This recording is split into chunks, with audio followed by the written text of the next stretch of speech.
It's even better than we thought for Patrik Laine, as after some comments after last night's game went a little bit viral about how he said he had just an average game, some Jets fans and some fans from the old days of Patrik Laine tuned in, and there's a very, very good sign that not only goes along with those comments, but some stats that show that he is amongst the top players in the NHL already in just a few games this year. There's a bunch of stuff we still got to dive into on Patrik Laine. And Jesse, we got some exclusive interviews, one with Bogdan Konyushkov, Habs prospect, speaking about his progression this season, and also Kent Hughes, Nick Bobrovsky, and Vinny Lecavalier met with Roman Rottenberg today. We got some pictures and some quotes that some people I think are maybe even blowing out of proportion. Stick around for all that on this episode of Habs Digest. And we're actually going to start with the Demidov stuff, Jesse. Now, there was some big fuss made about this yesterday, but the picture came out today, and we got to show this picture because you can see it's Roman, the only man who doesn't have his hand in his pockets or holding his hand. He looks a little nervous. I don't know if he's intimidated by the presence of the beast, Vinny Lecavalier, right next to him. But you got Kent Hughes, you got Nick Bobrovsky, and you got Vinny there with Rottenberg. And Jesse, there was one quote that I just wanted to say out front. I think people are misunderstanding. There was this part of an article in Russian that I will link the original article down below. Basically said at the end, we appreciate the respect they showed by coming here. They traveled across the world. And what a lot of articles are saying is he said, tomorrow we'll have negotiations. And people are blowing that out of proportions. And so I put this into ChatGPT to translate a little bit and looked at some other translators. Jesse, this word, perigovor, just means discussions. It gives a professional tone for discussions. Just want to dispel all those rumors that they're having some kind of negotiation today. But regardless, really cool to see them all talking with Roman himself. And you got to wonder if this will actually affect Demidov's playing time going forward. That's what was on the docket. The big thing was Demidov's development. Great conversation to be having, but also about his ice time, about his deployment. And right now, the big question is, like, will this affect like the amount of ice time that Demidov is getting? We know that with the Montreal Canadiens brass being there, that he was back on the third line. That's a great sign, but who kind of knows like where it's going to go from here, right? It could just kind of go back, obviously, to him not getting as much, but Josh, like, it just doesn't hurt at this point. Like, Demidov has, it's very rare that, very small chance that he's going to play even less than what he's doing right now. So I think advocating, having a conversation about it, I think is, a very important thing for Demidov right now and his playing time. Yeah, for sure. And we even saw it, right? Like, they come over. It's no coincidence that the Habs brass goes over there and Demidov immediately gets a boost in ice time, immediately goes back to the third line, plays his first game above 10 minutes in over a month. Right? Like, that's what happened there. And you got to think now, if they are talking with him about Demigod, that Roman Rottenberg might just be thinking, hey, even if they're not here in person this time, they're watching from the sidelines. So just a very interesting thing. But let us know your thoughts down below. The word was not negotiations. By all accounts, people from Russia saying the same thing.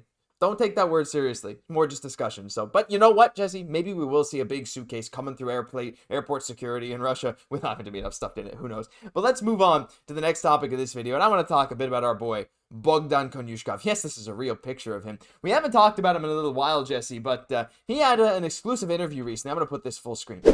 He was basically talking about his season so far from RG.org. I'll link this down below. He said, my stats could be better like they were last year and the year before. I don't know why they're not as good this year. Maybe my finishing isn't good. Sometimes I create chances, but my teammates don't finish them. Shade, maybe, but it's okay. The most important thing for me is always about making sure the team wins. Personal results will come. He also went on to say how the physical aspect is crucial, and he's in open talks with Nikolai Kovalenko, who's a rookie in the NHL this year. And he says that even with his skills, it's hard in the NHL. And there's definitely, there's no doubt that his season so far this year has been a tick down in terms of production, Jesse. But that quote, especially about how personal results will come if the team wins, is something we've heard from so many top Habs prospects. And there's a reason we are the founding members of the Bogdan fan club here. For sure. And focusing on that defensive game right now, which is exactly what Montreal needs, a little bit more of that defensive guy that can play on the right side. There's some very interesting things with Konyushkov. Of course, it's just a longer-term project. It's not that the Habs aren't, big on him. It's just they know he's still under contract for a little bit before getting over here. But they know, and he's quoted as being like one of the most consistent players in the entire KHL, being so young, already have been a captain in that league, having being a very smart hockey player, and also skating well, which for me is kind of one of those biggest attributes. He's not like the big and like tallest guy in the world, but the fact that he can skate well, Josh, that he kind of fits that defensive side that we're kind of looking for, and on the right side, like, those are some very translatable skills that I see for our boy here. Plus that he just takes care of himself, that he's such a pro just through in, through out. Yeah, like he said at the age of 17, he started getting big into nutrition. He speaks to Igor Larionov a lot about that, who's also in pretty good shape. And but even Bogdan, he's also well aware of the Demidov situation going on, saying how Habs fans are very excited about him, said that the Habs don't talk to him, Bogdan, as much as they talk about Demidov. But Jesse, Bogdan did say he's keeping an eye on social media about what Habs fans think of Demidov. So if by chance, Bogdan, he's probably not watching this video, but if you guys have anything on social media, any power, show some love for Bogdan. Let him know that you're members of the Bogdan Konyushkov fan club. We are the founding members here. A lot of you have already joined the members club in our streams by typing B. Even leave a B in the comments down below to stand in solidarity with Bogdan Konyushkov, our boy, who's going to come over, hopefully, in 2 or 3 years' time after his contract is over. Really fun to talk about him. But Jesse, let's get on to the big stuff. Like, it's fun to talk about our boy Bogdan. I just love this picture, too. I got to bring this back up. Oh, my gosh. There's a real video of him playing violin, by the way. It's one of the craziest things I've seen. But let's get into Patrik Laine. And there was a quote from last night after his hat-trick performance, 3 power play goals. Patrik Laine, Jesse, he says, well, for me, it was kind of just an average game. And I know where he's coming from. He's talking about 5-on-5. He still looks like he has to get into game shape for 5v5. You got to think that he really wanted that 5v5 goal that was taken away because it hit the post and didn't actually go in. He probably would have been more thrilled with that. But even without that, Jesse, the fact that he's in this mindset is amazing. And I saw Jets fans saying that this is the mindset he was in when he was on in Winnipeg. When you see Jets fans coming into the comments after this quote in particular saying, oh, he's really back, that's what's making me even more excited than I was after the hat trick. And he was hungry after that first goal kind of got denied. The way that he's so competitive, he's like, okay, I'm going to make up for that and then some, kind of making a gesture towards the goal line after it finally counted there. And with the amazing pace that he's back on, I think it's important bringing up an important discussion right now, Josh. And that's the comparison between Patrik Laine and Auston Matthews. Who's going to be the better player? Of course, they're tied at the hip still. Matthews, of course, being drafted first overall, having a 69-goal season. Patrik Laine being drafted second overall. A lot of people just go out to say right away, like, yeah, Matthews, the better player for sure. He has had a more impressive career thus far. We can say that. Despite all the accolades from Laine, he's done some pretty amazing things. Matthews has had the better career thus far, but that is still to be determined. Laine's career is far from over. And it's really going to be the performances in the playoffs that are really going to determine who's the better player between Patrik Laine and Auston Matthews. It's not over yet. If Patrik Laine gets in the playoff, he's able to have some success. Lord willing, he wins a Stanley Cup.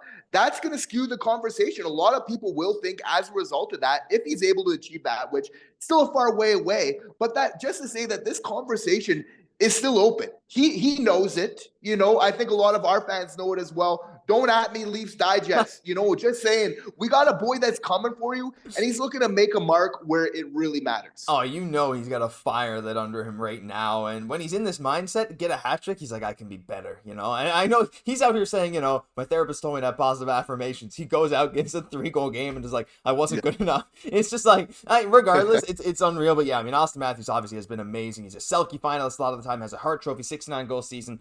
But a lot of the time, Jesse, those memories are made when you have playoff success. So you're very right. Like, if Patrik Laine goes down as a historic playoff performer, we're getting way ahead of ourselves. And I know we are. And I know there's people already typing comments. I don't care that we are. This is all for fun. We're talking about a guy we're excited about. Okay. So chill out on that comment if you're in the middle of writing, or send it anyway, because I think some other fans will probably talk to you about it. But Jesse, even to talk about this season, like, we're talking about how good he is right now. Let's just do some interesting stats, show some interesting stats that I found. First of all, he's already second, basically.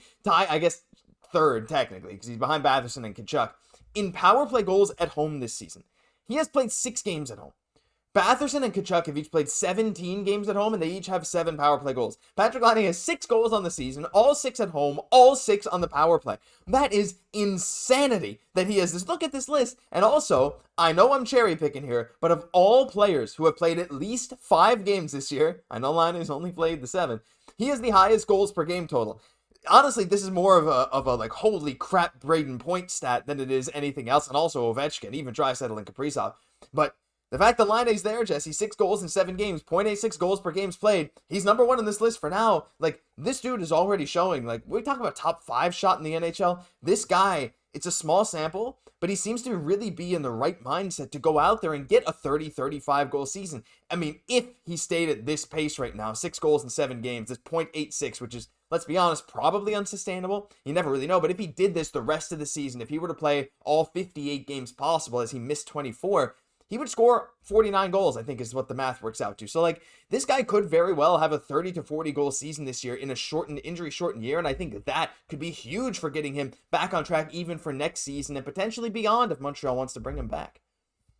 And there's totally a way that this happened. There's a reason why he's there at the top of these lists. It's because of his shot, obviously, but the thing is, Marty's kind of been breaking that down recently. All of his goals has been on the one-timers coming from his shot specifically. He's saying, like, there's a lot of physics that go into that, and trust Marty St. Louis to know. He says, like, when somebody has as good of a shot like that, for sure you're born with some natural ability, but a lot of that is that work. A lot is that effort, just like, an NBA player just shooting their jumpers all the time, very much with the mechanics with an NHL shot like Patrik Laine has. So it's really everything that he does behind the scenes with it all the time. He's constantly working again, and that's why he's able to achieve so much is, he says, there's maybe still some things that, it's not perfect, but, he's kind of happy and he's still just kind of putting in that work every single day on it.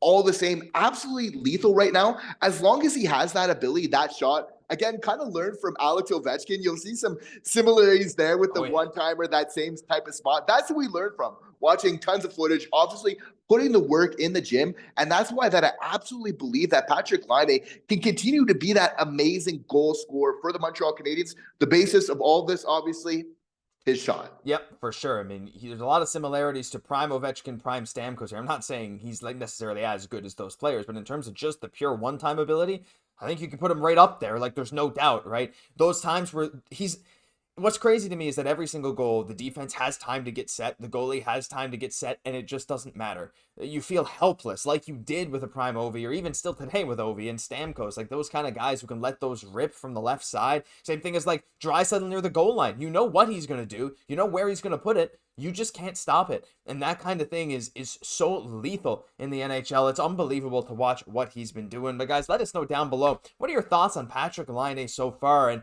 what are your thoughts on the idea that he's in this mindset that he's going to be even better as the season progresses? I cannot wait to see. Imagine, Jesse, he comes back to something he's comfortable with at 5v5 and you still get this on the power play. I don't think it gets much better than that. But that'll do it for this episode of Habs Digest. If you enjoyed, leave a like, comment, and subscribe to the channel. Thank you all for supporting us every single day. I'm Josh Gosse, my co-host, Jesse Poirier. We'll catch you in the next one.